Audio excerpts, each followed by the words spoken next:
Euzubillahimineşşeytanirracim. Bismillahirrahmanirrahim.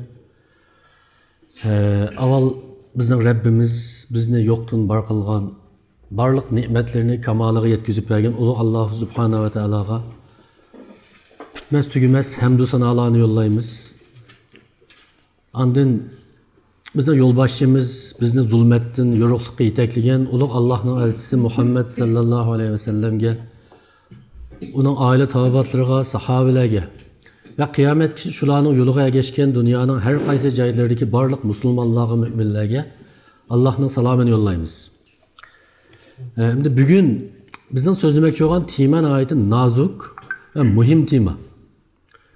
Shunlashqa men buni en az 3 ya 4 qismga ayırmoqchi. Bugün biz faqat 2 nuqtani haqida to'xtalamiz. Ailede dini terbiye qanday ilib berildi? Menimcha men so'zlamoqchi bo'lgan muhim nuqtalarga kirishdan burun xuddi bir muqaddimaga o'xshash ba'zi narsalarni eskartish lozim deb o'ylayman. Biz mayli vatanda bo'layli, mayli hozir chet elda yashayli, har doim bunda bir masala haqida qaqshab qolamiz, o'sha ota-onalar. Hozirgi davrning ilgirki davrga qaraganda bo'lib axloqiy va diniy jihatdan nacharlashib, buzilib ketganligini. Bu ahvolning nihoyat og'ir bir masala paydo qilayotganligini. Bolalarimizni mana shunday bir muhitda o'zining diniga sodiq, aqidani tushungan yoki islomiy axloqni o'zini mujassamlashtirgan bir inson qilib tarbiyalashning nihoyat qiyin bo'layotganligidan voysaymiz. Esimde qilishicha, bu burunma shunday vatanda chaqdim, masalan, hozir bunda bo'lib ketdi deydi. Hozir buni chet elda texnik bir davatimiz. Endi bu unda emasmi desa, to'liq xato deyilolmaydi undaq. Mesela biz boshqa narsani demayli, aranglarda Qutadg'ubilikni o'qib baqqanlar bo'lsa yoki Ahmad Yuknakining Atabatul Haqoiq degan kitoblarni o'qigan bo'lsanglar, shu vaqtlarda shu zotlarning o'zi yashayotgan davrdan nihoyat voysab, qaqshab nurg'un narsa yozganligini ko'raysizlar. Endi u bo'libmi Yusuf Hasajibning davri qanday davr? Yusuf Hasajibning davri balki Uyg'ur tarixidagi islomni qabul qilgandan keyingi eng yuksak bir cho'qqi davr. Ya'ni nihoyat kuchli bir davlatimiz bor. Islom nihoyat kengaygan, Yusuf Hasajibdek odamlar chiqqan bir davrda, shu davrdan shu mutafakkirlar qaqshayotir. Hozir davr bunda bo'lib ketdi. Men bularni eslash orqali nima demoqchi? Men bularni eslash orqali ular islom qandoq bir din, qandoq bir risolat. Biz shunday bir narsani bilamiz, Payg'ambar alayhisolamning eng oxirgi payg'ambar ekanligini, islomning eng oxirgi din ekanligini, qiyomatgacha butun dunyoning har qaysi joylarida, ya'ni barliq jo'grafiyalarda, shunday qilib butun tarixning har bir bosqichida, har bir vaqtida har qanday bir odam ishini alaydigan, tushuni alaydigan va ijro qila oladigan bir din ekanligini ko'rsatdi. Buning ma'nosi nima desa, biz mayli qanday qaqshayli, bizning dinimizning tabiatida ve talabida biz New York'ta yashab qolsakmi, Las Vegas'ta yashab qolsakmi, Parijda yashab qolsakmi, Makka, Madinada yashab qolsakmi, shu islomga ishinib, rioya qilib, hayotning bir tuzumi, turmushning bir mizoni qilib, yashag'ilib bo'lganligidan darak ko'radi. Ya'ni, gerçi etrafimizdagi ko'rinish nihoyat dinga qarshidek. Bütün ahvol bizni dindan chiqarish uchun harakat qilayotgandek qilg'ini bilan bizning dinimizning tabiati, ya'ni oxirgi din ekanligidan iborat bu xosligi bizni har qanday davrda, ya'ni shu musulmon paytida yashay oladigan bir imkonning mavjud ekanligi, o'sha dinning oxirgi din ekanligidan chiqadi demoqchi. Endi buning oila tarbiyasi bilan nima munosabati bor degan vaqtda biz farzandlarimizni mayli davr qanday bo'lib ketishidan qat'iy nazar şunu yaşaydıgan şu devirge layık terbiyeleşinin mümkün ekanligi. Bular dini jihatdimi? Ve şunda qilish kerakligi chiqdi demoqchi.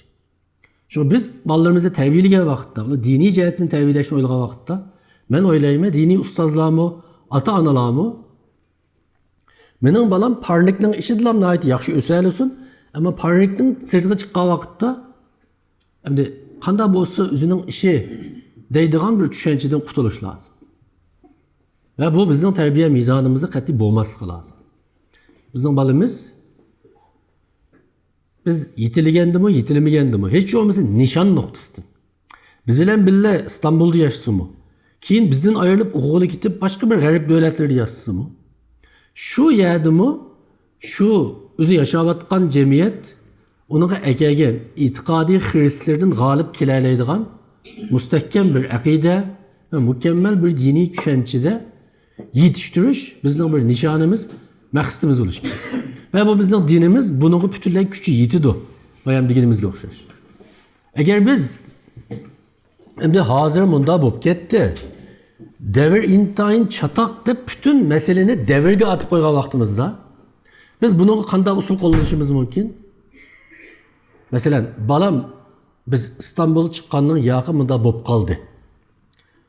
Balam Türkiye'ye kelgandan keyin biz bunda o'zgarib ketdik deb bizni dindan yiroqlashtirgan narsaning hammasini bu tashqi sharoit ekanligiga ham eslagan vaqtimizda bu chaqda ta'tir yandırıp so'rashtirib bu çağda sendeki bu dini itiqat, dini tushuncha, mana shu payg'ambarimiz aytgan bu dinning bütün zamanning, har qanday vaqtning xristianlarga taqobil tura oladigan turib, nima deb sening zamoniga kelganda taqobil turolmadi degan savolga qanday javob beramiz?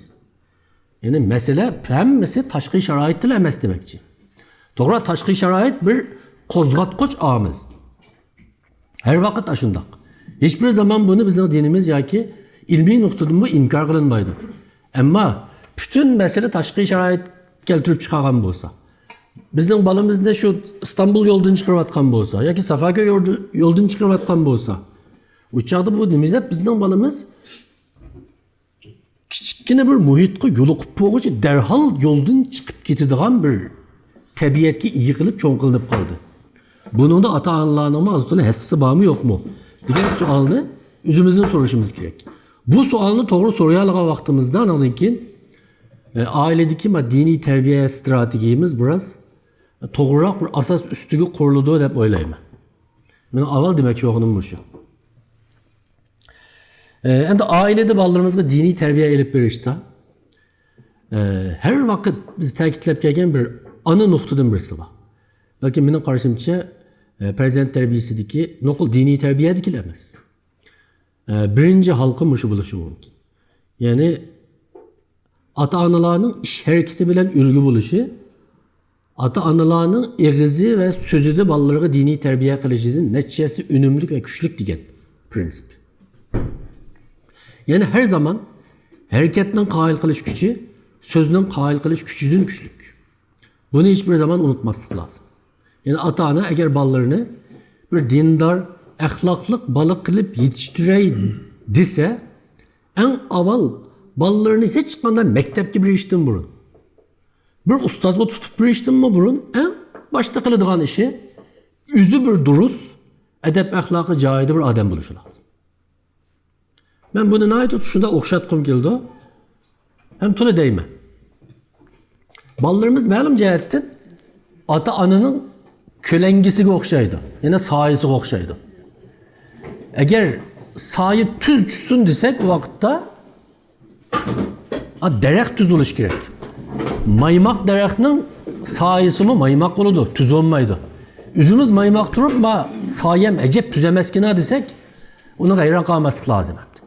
Şuna bizim balımız malum derecede bizni sayımız süpütede eks ettirdi.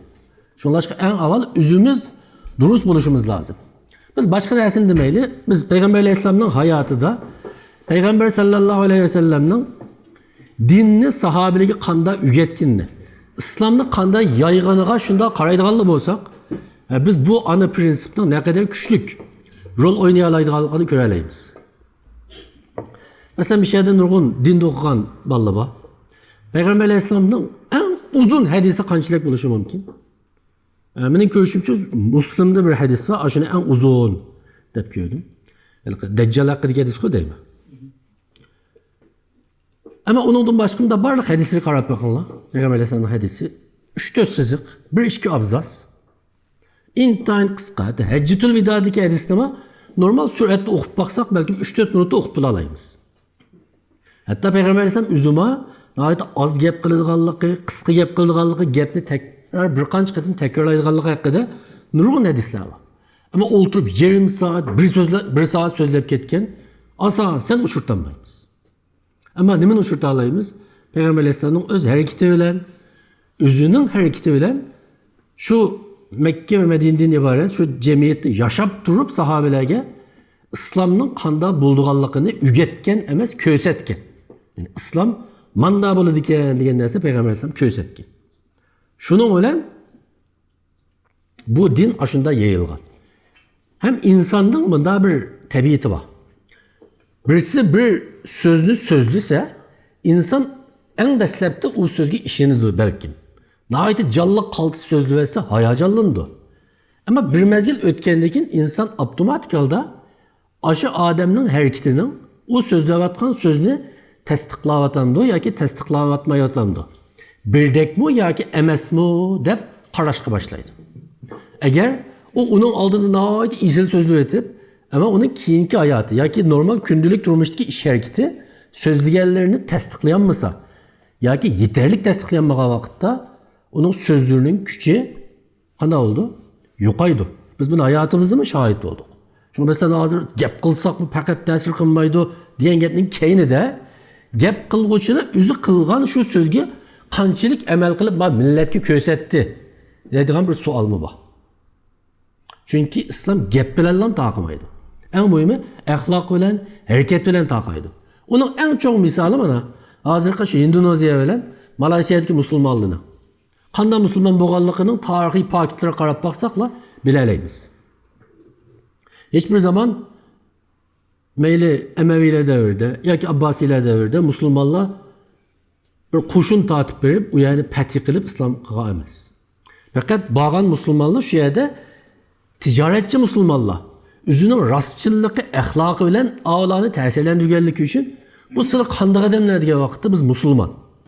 Biz mushunda axloqqa ega degan narsa ko'rgan vaqtda men bilishimcha Malayziyadagi musulmon podshoh bu deydi. Malayziyadagi podshoh.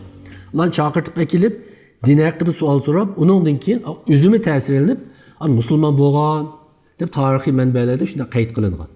Ya'ni pul topqili bo'lgan bunday desak, maxsus islomni taqat qilib bo'lgan emas. Balki yana bir maqsad shu bo'lishi mumkin-da. Ammo pul topqili bo'lgan tijoratchining shu hayotiga singdirgan va odatlantirgan axloqini ta'sirlanib ketib, hozirgi musulmonlarning nupsi eng ko'p jo'g'rafiya qaysi? Sharq Janubiy Osiyo, ya'ni Indoneziya bilan Malayziya. Mana bu tarixiy nuqtadan bir pak kitap.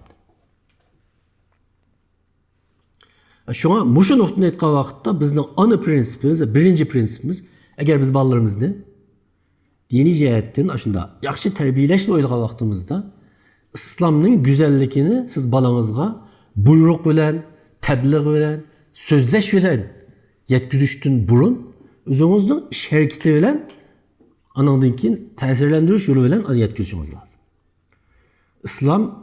İslamning qanday go'zalligini bizning bolamiz ata anasından ailede aval his qilib, kurab anandan keyin kelishi lazım. Mesela hazır acayip külkelik bir menzerini görürsünüz. Nurgun aileler var, nurgun atalar var. Ballarının ait namazını vaktinde okuyduğun, İslami edep ahlakları riayet kılalaydıgan aitti, yaxşı bir Müslüman prezent kılıp yetiştirgüsü var. Ama o atalarının o İslam'da ballarına ücütüş usulü intihan kopal ve kattık. Meyli taharet ilişti değil, meyli Kur'an ögütüşü değil, o balağa İslam'ın balılığa üçün mü güzeldiğini ikerlikini. Çünkü İslam bütün dünyadaki haşeratlı üçün mü güzeldin? Hayvanatlı üçün mü güzeldin? Yani insanlığı üçün emez.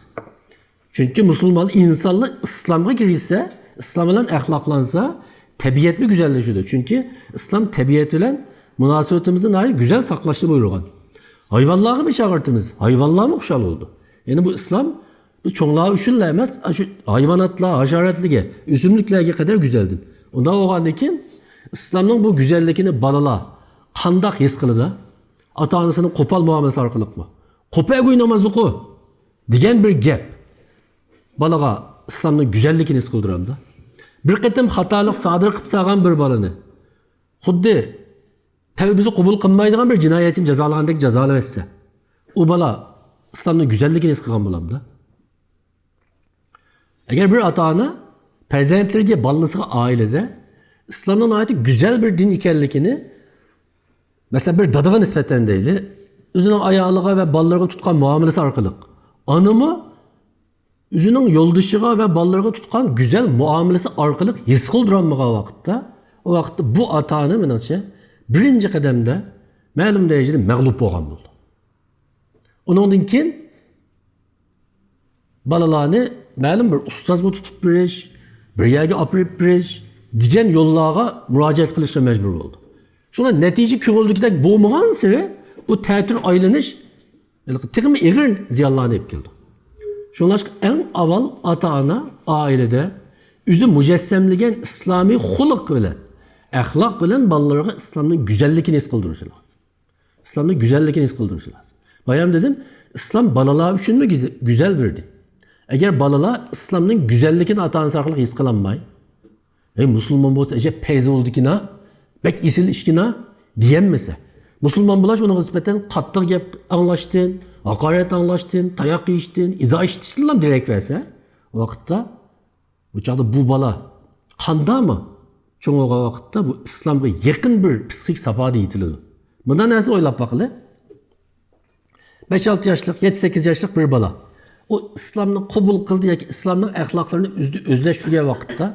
Silahında oylap bakılı. Üzümüzden şu yeşil kayıtıp durup oylap bakılı.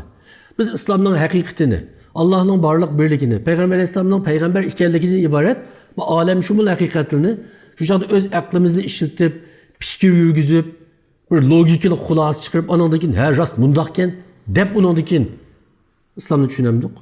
O da emez. Çünkü 6-7 yaşlık balının tefekkürü abstraket hukumlarını hel kılanmaydı. İslam'daki biz üretmek şu an Allah'ın varlık birliği, Allah'ın tevhidi mesela. Peygamber Aleyhisselam'dan peygamber ekenliği, kıyametki işiniz, ahiretki işiniz, periştiliği işiniz diye bu hukumlar hemmesi abstraket hukumlar. Abstraket hukumlar. Abstraket hukumlarını 6-7 yaşlık, 7-8 yaşlık balının minisi bitirip kılış iktidarına iyi emez. O yaştaki ballar tıkı obrazlık tefekkür kıldı. Obrazlık tefekkür kıldığın bu ballar o yaşıda İslam'ını mantıklık, aklı yoluyla düşünüp kabul kılış ihtimallığı fevkalade akıllık yaratılıp kalmışsa asasen kanuniyet uygun emez. Onda da o yaştaki ballar İslam'a kanda celep kılını da menimce del şu ata-anasının etraftakilerinin İslam'ını üzüde mücessemleştirgen huluk micazini şuları his kıldırış arkalık kilidi. Eğer ailede bu boğmağa vakitte bayam dedim, tuncu kademde biz mağlup olgan bulumuz. Onun için nimişlerini kılımız, menimce kiçikten başlayıp mesela ballarımızı biz namazga, kopya balam namaz okuyla digenden başlayıp, hatta ondan bunu. Fakat ibadetlerini ballarımıza billi kılımız. Billi kılımız, balam mekilerde. O belki çalıp pulu okuyalışı mümkün. Ya kesel irinişi mümkün. İşte iringen vakitlerde biz neydi sever bilen muamele kılımız. Biz cenimizden bu işimize gelip teheccüdki vaktide okuyama vaktimiz. Bir balamızdan bazı vakitte o yaştaki balaların bazı işlerini çala kılışı, irinişi, kılgıs gelmesi ki o balılıkның bir kanuniydi. Ona normal bir iş. Eğer o normallıkla kabul kılanmağa vaktimizde biraz mesele görüldü. Anladın ki biz yaxşı iş kılgan yerlerge ballarımızı apırımız. Yani bizden kılgan yaxşı işlerimizde ballarımızga köğüstümüz. Mesela deyli. Mesela biz üzümüzün Konya'nı misal kaldı. Palağını öy köçmek için berip yardımlaşıyla diye vaktimizde balam bana belli barlı deyimiz. Bunda kara 5-6 öğlenden bir kırındışının işlerini kılışı için yardımlaşkenini balı küzüyle köğüsün. Bunda işkene dısın. Yani üzemle berip geleyemez ballarımızı elvallı. Kılgan yaxşı işlerimizni ballarımız öz küzüyle köğüsün. Mesela ma'lum birisine yardım kıldık. Yani ki bir mesela bunda bir iş buluşu mümkün değil.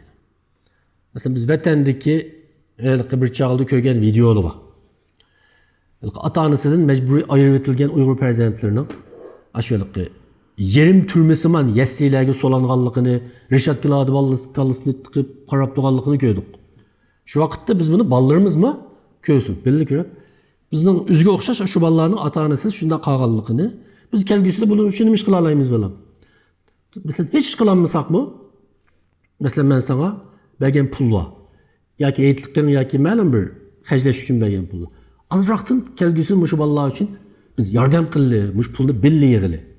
Deb mesela shunda ishni belli qilish, mesela o'zimiz bir ma'lum bir sanduq yasab deylik, bir narsa qilib, mesela maxsus mush bolalar uchun biz oyda bunchalikdan pul yig'ili.